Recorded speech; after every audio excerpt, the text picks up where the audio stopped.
Negli ultimi decenni con il gruppo degli Aerosmith vanta una carriera di oltre 40 anni. Il cantante statunitense Steven Tyler si è presentato a Trieste ieri in veste di solista.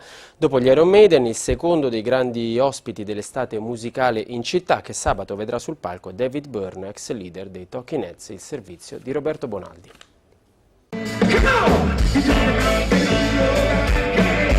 Le note di Sweet Emotion, direttamente dagli anni 70, accendono la serata a firma Steven Tyler in Piazza Unità d'Italia.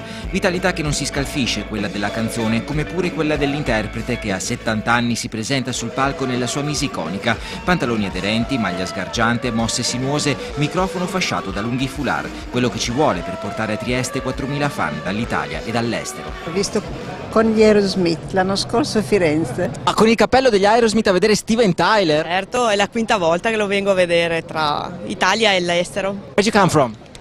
From Hungary. Slovenia, Ljubljana. Da dove venite? Da Trieste. Siamo navigati ormai, navigati. Rock and roll. Rock and roll.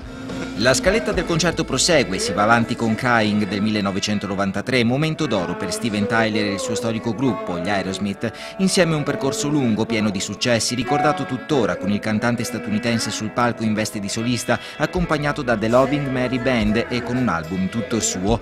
Non mancano nella scaletta omaggi ai Beatles, il basso e la batteria di Come Together fanno vibrare la piazza, citazione anche per Janis Joplin e Piece of My Heart.